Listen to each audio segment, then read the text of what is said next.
Bem-vindos ao Conversa de Eleição, o programa de comentário político da Renascença de segunda-feira. Começamos o ano com Fernando Medina. Miguel Paiás Maduro está ausente por outros motivos profissionais. Fernando Medina, bem-vindo e agora bom ano. Olá, bom ano. Já está na estrada mais uma campanha presidencial, será um dos temas principais deste episódio, mas vamos falar sobre o que aconteceu na Venezuela, que está a marcar a atualidade. Este fim de semana, os Estados Unidos levaram a cabo uma grande operação para capturar Nicolás Maduro, que já foi ouvido esta segunda-feira no Tribunal de Nova Iorque. Voltará lá no dia 17 de março. Tudo isto aconteceu, esta grande operação, ao arrepio da lei do direito internacional. Na sua opinião, era a única forma de intervir no regime da Venezuela, esta fórmula utilizada por Donald Trump? Bom, não é possível ler esta intervenção desligada do que está inscrito na nova Estratégia de Segurança Nacional norte-americana, que foi divulgada há pouco mais de um mês. E esse documento, que é um documento de grande importância, porque no fundo torna público e oficializa aquilo que são as linhas fundamentais da política externa norte-americana, é no fundo um regresso a uma concepção de grandes esferas de influência, em que a América, aos Estados Unidos, cabe a liderança do bloco mais ocidental, interpretando-se isso como os Estados Unidos têm a liderança de toda a América, Norte, Centro e América Latina. No fundo, a atualização da histórica doutrina Monroe, agora by Trump. E por isso, na leitura, acho que só é possível ler esta intervenção na Venezuela precisamente na leitura do que é uma tradução prática e efetiva da ampliação do poder americano sobre um país que não é um país qualquer, no sentido de que a sua capacidade de detenção de recursos naturais, nomeadamente petróleo, dos tem quais uma das maiores reservas. Tem a maior reserva do mundo, antes até mesmo da Arábia Saudita, mas também das reservas de ouro e de outros minerais, que são também das maiores do mundo, acima, aliás, em alguns minerais de todo o continente africano, fazem da Venezuela um caso particularmente atrativo para a aplicação, para a tentativa norte-americana de dominar o país. Portanto, uma das vantagens... acredita que essa questão do petróleo foi a única razão que terá movido Donald Trump para esta operação? Creio que sim, acho que aquilo que move hoje a administração norte-americana é muito claro, é uma atitude de âmbito imperialista, que tem uma tradução... Donald Trump tem uma vantagem, do ponto de vista político, para todos aqueles que se dedicam à análise política, que já tinha demonstrado no primeiro mandato, que é Trump tem que ser levado a sério nas suas palavras.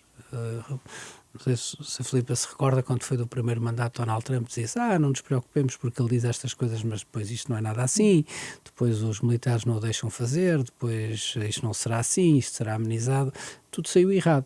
Quer dizer, as pessoas têm que levar a sério o que é que o presidente norte-americano diz. E quando ele diz, de forma muito clara, a nossa doutrina de política externa nós vamos tomar conta do que é a parte mais ocidental do globo, desligando-nos de outras, desligando-se da Europa, tendo um adversário fundamental com a China.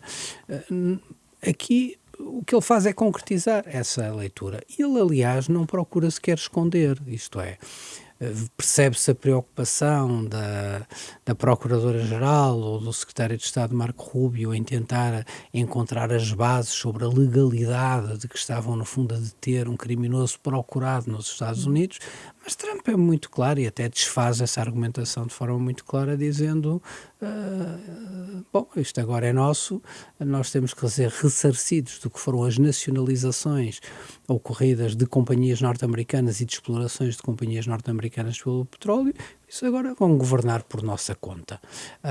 Vamos lá ter um governante fantoche por nossa conta, aliás, já advertindo, não é, a nova presidente interina de que ou se coloca na linha ou então será substituída por quem cumpre esse papel. E por isso isto é algo por completo ao arrepio do que é o direito internacional. Algo que tem esta justificação, para mim muito clara, e que obviamente não colhe nenhuma justificação, que Trump, aliás, também não se esforça muito, vamos ser, ele é claro, ele é muito, muito franco, não é, nessa forma como expõe, de vir dizer, bom, isto é aqui para um processo de democratização da Venezuela. Ele não está nada interessado nisso. Não é? É evidente que a Venezuela não é uma democracia, é um Estado que persegue opositores democráticos, é um Estado do qual, aliás, as últimas eleições não são reconhecidas pelas instituições internacionais, nem pela União Europeia, nada daquilo é recomendável. E acredita que não é esta captura de Maduro que vai acabar com o regime? Não, aliás, o que parece, parecer nestas primeiras horas é que a administração de Trump estará a seguir uma linha de prudência no sentido em que querem fazer a troca de posições-chave no regime para poderem mandar no regime, mas não destruir a máquina do Estado. Os americanos pagaram um preço pesadíssimo quando na invasão do Iraque, no processo de invasão do Iraque, tomaram uma das decisões fundamentais, foi destruir as estruturas do Estado iraquiano.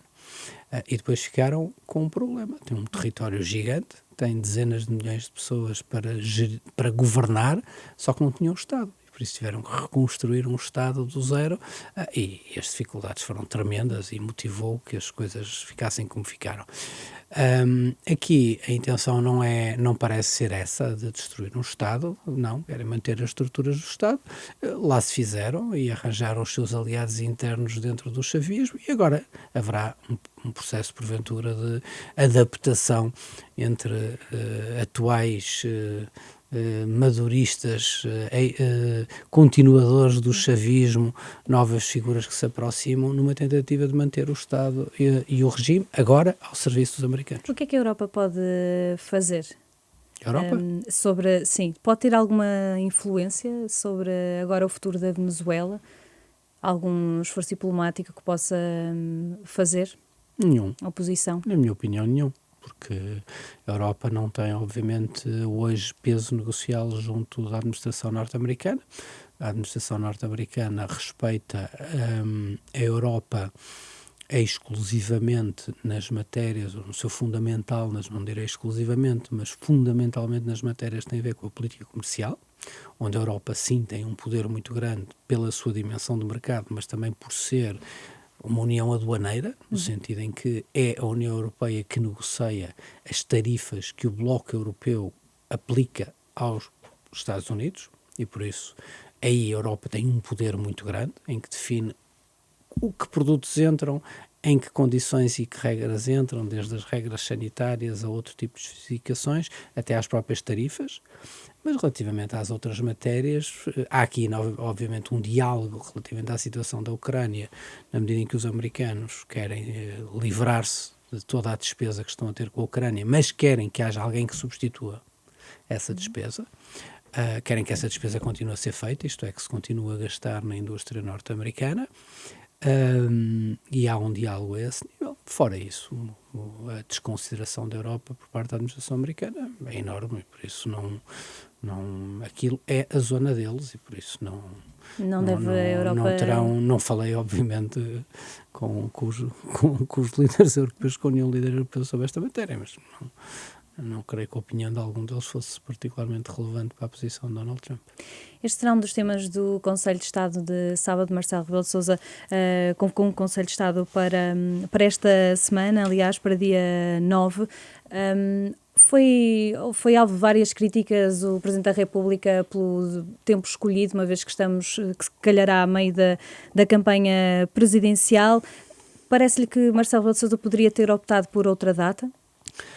Eu acho que o Presidente deve marcar os Conselhos de Estado para os momentos e nas datas que intervir. Acho que também convém não exagerarmos no que é a importância de um Conselho de Estado. O Conselho de Estado é o órgão de aconselhamento do Presidente da República.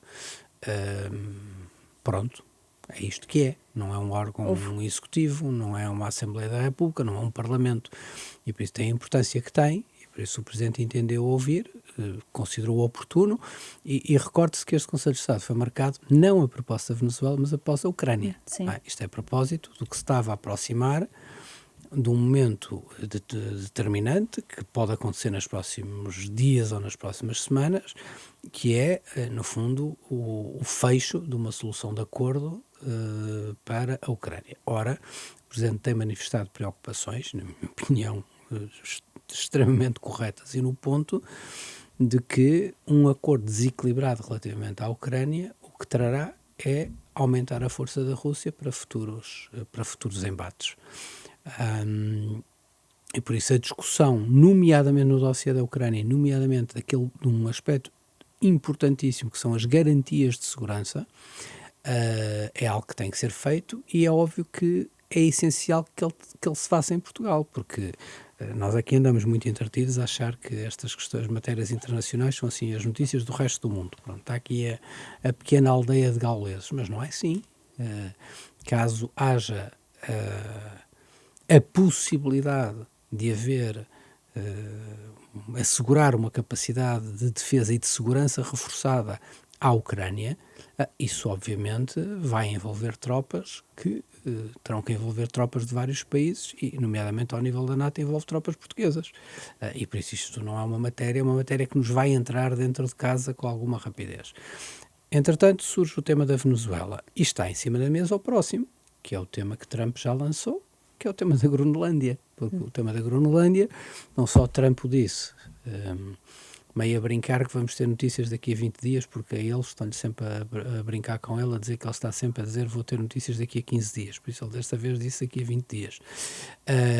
Mas a própria Primeira-Ministra da Dinamarca veio hoje mesmo, mais uma vez, verbalizar o alerta de que levem a sério o que Donald Trump diz e que se nós tivermos um ataque ou uma ação dos Estados Unidos, que aliás tem uma base instalada na Groenlândia, ao território da Groenlândia, que já disse que não quer pertencer aos Estados Unidos, e à Dinamarca, que já disse que não cedia a Groenlândia aos Estados Unidos, há pela primeira vez um risco seríssimo de uma crise sem precedentes dentro do seio da NATO e porventura uma situação de mudança estrutural da organização. Vamos à campanha presidencial. Ontem Fernando Medina foi anunciado como membro da Comissão de Honra de António José Seguro. O seu apoio ao candidato não foi imediato na fase inicial, António José Seguro. Agora esta presença na Comissão de Honra e também de outros ex-ministros do PS é uma forma de dar mais força a Seguro? Sim, eu já tinha manifestado o meu apoio a António José Seguro já há algum tempo. Eu percebo que no ciclo na fase inicial houve alguma resistência? Nas notícias, não, eu sempre eu fui claro fui claro na matéria presidencial desde o início e desde que se tornou claro que António José Seguro iria ser o único candidato do centro-esquerda a avançar em Portugal. Para mim era muito claro que era o apoio que teria o meu apoio e que eu iria apoiar. Não, eu no fundo assumi essa posição de apoio a António José Seguro, de apoiar a candidatura dele. Espero obviamente que ele passe à frente na primeira volta, espero que ele ganhe na segunda volta, acho que isso será o melhor resultado que o país pode ter destas eleições presidenciais e por isso diria mesmo que isto é chamada não notícia, no sentido de que eu apoiar António José Seguro não é propriamente assim uma notícia de grande destaque. Eu acho que a campanha de António José Seguro está em crescendo, precisamente por isso mesmo, porque eu acho que à medida que se estão a aproximar a data das eleições, o que é que nós vemos? Nós vemos uma batalha campal à direita, feita com vários protagonistas, com André Ventura, Coutinho de Figueiredo, Marcos Mendes e também Gouveia Melo. Uma campanha à esquerda bastante menos competitiva e disputada, no sentido em que Catarina Martins e Jorge Pinto estão num campeonato próprio, em que a expressão que têm nestas sondagens é de facto extremamente reduzida. E garantiram que não vão desistir. Por isso é um erro que eu acho que estão a cometer, porque eu acho que o candidato LIVRE, se tem uma votação abaixo da do LIVRE, eu acho que é um candidato que tira votos ao partido. Isto é, vai consolidar a ideia de que o LIVRE é um partido de intelectuais de Lisboa. Pronto, e por isso a candidatura, insistir numa candidatura própria até ao fim, não faz nenhum sentido. Do Bloco de Esquerda é semelhante, porque o Bloco está numa crise muito profunda e se a candidatura do Bloco se fica por um resultado na casa dos 3, 4%, além de poderem dificultar muito as possibilidades da passagem à segunda volta do único candidato centro-esquerda disponível, a questão é que se ficam nos 2, 3% com Catarina Martins, é muito difícil imaginar que o Bloco vá renascer por onde. Porque a questão é a seguinte para o Bloco. O Bloco teve ao longo da sua história diversas votações, consoante os vários cenários políticos. O resultado das últimas eleições é um resultado que põe o Bloco numa crise existencial, por assim dizer. Pode-se dizer de que para este resultado contribui muito, não digo justo ou injustamente, até será injustamente, a afirmação de que Mariana Mortágua tem, pela sua personalidade, contribuiu negativamente para este resultado. Por ser uma pessoa mais distante, mais intelectualizada, mais fria, precisamente o inverso de Catarina Martins, que sempre foi uma líder muito popular do Bloco de Esquerda, com uma boa capacidade de comunicação, uma boa capacidade argumentativa, com muita experiência parlamentar, de televisão, de contactos de rua. Se com uma candidata desta natureza o resultado é baixo, o Bloco fica a fazer o quê? E António Filipe, Cresce do por onde? PCP? Eu acho que António Filipe é um não candidato, no sentido em que... Também devia desistir. Quer dizer, António Filipe, a candidatura dele não tem hoje nenhuma justificação no espaço político que não seja para alguns ali aglutinados em volta do PCP que cada vez são menos, porque António Filipe, para bem da democracia, mas para mal da candidatura dele, tem uma campanha que coincide precisamente durante um período da invasão da Ucrânia pela Rússia, onde a posição do PCP de António Filipe tem sido bastante, diria eu, transparente, bastante benevolente com a posição da Rússia, o que é algo para mim, aliás, que terei que quer dizer, que me surpreende, porque que fizessem a defesa da posição de quando havia uma União Soviética que se opunha ao sistema capitalista, bom, havia um racional que se faça à defesa do regime russo de índole imperialista, um regime de âmbito capitalista e com politicamente de ação imperialista, e que se faça a defesa desse regime face à Ucrânia, bom, é algo que deixa toda a gente estupefacta e por isso, quer dizer, muito baixa capacidade de agregação de gente mais nova, intelectuais, não estão com o PCP, não se revêem no PCP, têm aliás uma certa aversão ao PCP precisamente por causa deste tema. António José Seguro tem seguido essa linha de apelar ao voto mais à esquerda, sempre com o aviso de que há o risco de nenhum candidato à esquerda passar à segunda volta. É um discurso que deve manter? Não deveria António José Seguro também começar durante a campanha a alargar o apelo mais para o centro? Eu acho que ele se deve concentrar em fazer esses apelos no centro-esquerda. E faz bem em fazê-lo e deve-se concentrar. Mesmo para os que gostam e para os que não gostam de António José Seguro, há algo que é transversal. Ele é uma pessoa reconhecida e reconhecida nos seus traços fundamentais. É um progressista, é um social-democrata, militou toda a sua vida no PS, na sua juventude socialista, dentro do Partido Socialista, foi seu secretário-geral, foi depois membro do governo, deputado europeu, um conjunto de cargos que desempenhou, deputado muitos anos, é uma pessoa moderada, é uma pessoa culturalmente que tem origens, quer do ponto de vista geográfico, quer de vivência, que o tornam, que transmitem uma certa imagem de uma certa prudência, de um certo uma certa ponderação relativamente às matérias, por isso não é visto como um líder, como é que eu ia dizer, estouvado e muito... tem essa característica de prudência, de moderação, de temperança bem marcadas na sua personalidade, e por isso ninguém hoje no centro-direita ou direita se assustará como a presidência António José Seguro.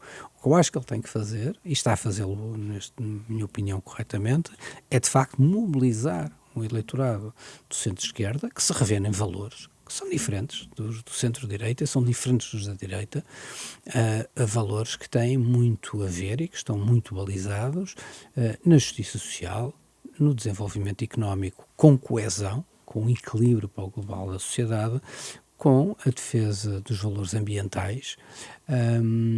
Tudo isso são valores centrais de um projeto progressista de centro-esquerda, em que ele deve defender, avançar, expor, explanar e mobilizar esses segmentos de eleitorados nesta primeira volta. Estes primeiros dias de campanha, que arrancou ontem oficialmente, Luís Montenegro esteve este domingo na campanha de Luís Marques Mendes e fez uma declaração que levantou alguma contestação nas outras campanhas. Luís Montenegro avisou que um voto em Seguro e em Coutrinho aumentava o risco da passagem de populistas à segunda volta.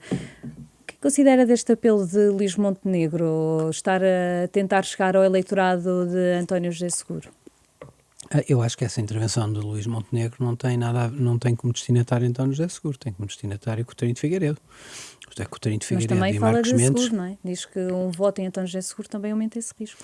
Sim, mas creio que realisticamente deve ter sido uma cortesia para não deixar Coutinho de Figueiredo sozinho. Aliás, cortesia que Coutinho de Figueiredo não merece de forma alguma, pelo que tem feito nesta campanha.